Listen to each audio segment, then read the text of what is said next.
ዮሐን ሴባስቲያን ባክ ስሙን ስንሰማ ቀጥታ ወደ አእምሯችን የሚመጣው ሙዚቃ ነው። ግን ይሄ ታላቅ ስም ከየት ነው የመጣው? ታሪኩ የሚጀምረው ከራሱ ከዮሐን ሴባስቲያን ከብዙ ጊዜ በፊት ነው።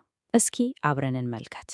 እስኪ አስቡት፣ ለ300 ዓመታት ያህል የባክ ቤተሰብ ቢያንስ 77 ሙዚቀኞችን አፍርቷል።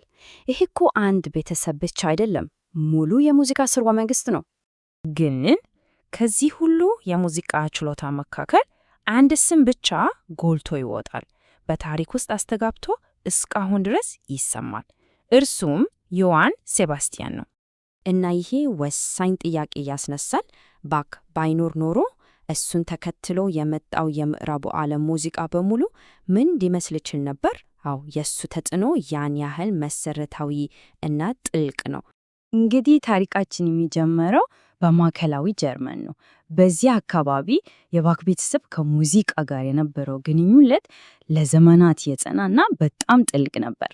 ያው የባክን ሕይወትና ሥራ ለመረዳት 3 ዋና ዋና ነገሮችን መመልከት አለብን።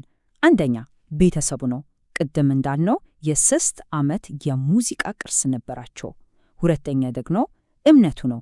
የሉቴራን እምነት በሕይወቱ ላይ ትልቅ ተጽዕኖ ነበረው። ሶስተኛ እና ዋነኛው ደግሞ ሙዚቃን ከእግዚአብሔር የተሰጠ መለኮታዊ ስጦታ አድርጎ ማየቱ ነው። ሌላው ቀርቶ የማርቲን ሉተር የጀርመንኛ የመጽሐፍ ቅዱስ ትርጉም ለድምፃዊ ሥራዎቹ ዋና የፈጠረ ምንጭ ነበር። ዮሐን ሴባስቲያን በሙዚቃ በተሞላ ቤት ውስጥ ነበር የተወለደው። ግን ያው ሕይወት ሁሌም እንደታሰበው አይሄድም። ገና በልጅነቱ 10 ዓመት ሲሆነው ወላጆቹን በሞት በማጣቱ ይህ ደስታ በአሳዛኝ ሁኔታ ተቋረጠ። ይህ አሳዛኝ ጅምር ግን ወደ አስደናቂ የወጣትነት ጊዜ መራው።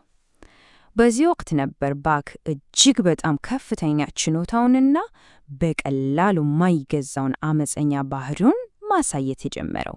ለምሳሌ የመጀመሪያ ትልቅ ስራው ላይ የነበረውን ሁኔታ እንመልከት። ስራው ቀላል ነበር፣ የቤተ ክርስቲያን መዝሙሮችን ማጀብ። እሱ ግን ምን ያደርግ ነበር?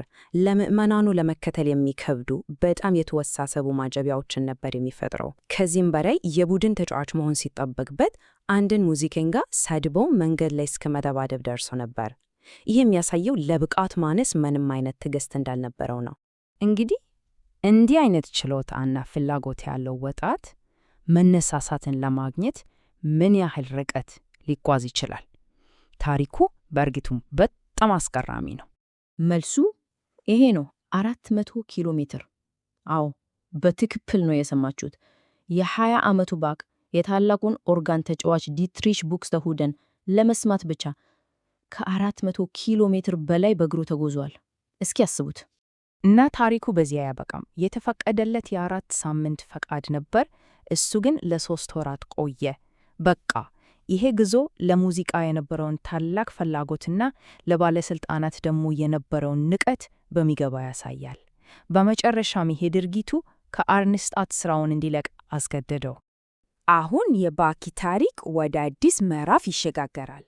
በዚህ ወቅት ለዓለማዊ ገዢዎች ያገለገለበት እጅግ በጣም ብዙ የመሳሪያ ሙዚቃዎችን የፈጠረበት እና በግል ሕይወቱም ከባድ ሐዘን ያጋጠመው ጊዜ ነበር። በቫይማር ከነበረው ሥራው መልቀቅ ስለፈለገ ብቻ ለ1 ወር ሙሉ ታስሮ ነበር። አስቡት።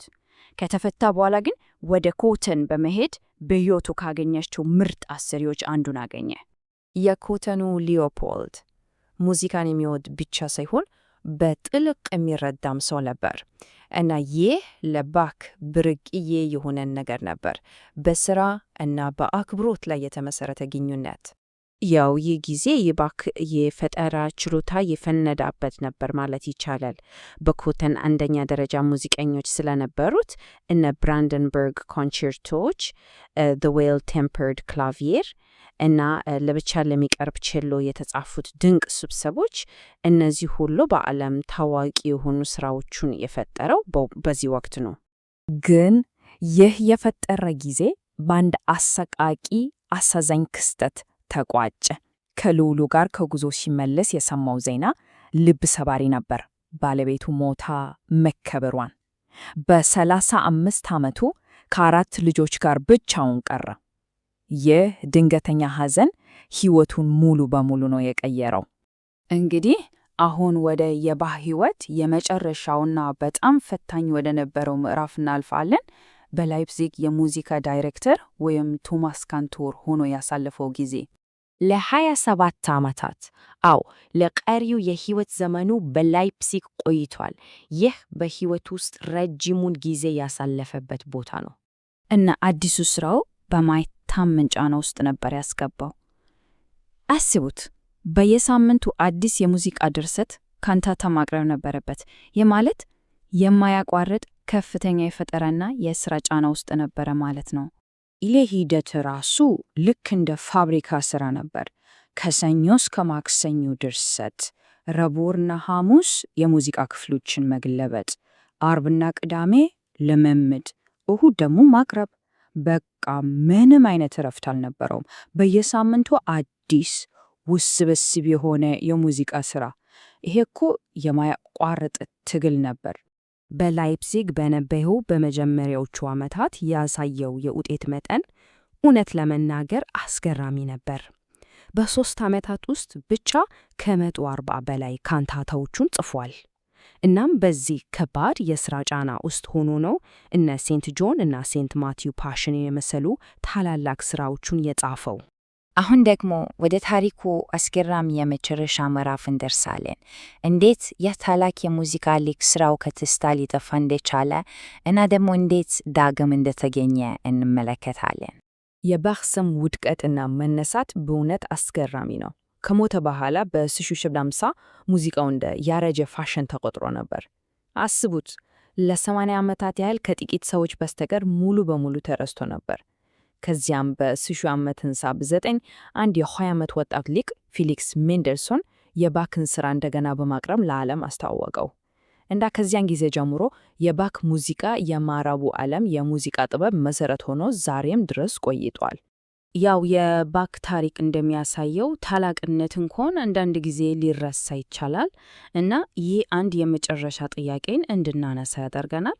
ዛሬም ቢሆን በጊዜ ሂደት ተረሱ ዳግም እስኪገኙ የሚጠባበቁ ስንትና ስንት ሊቆች ይኖሩ ይሆን?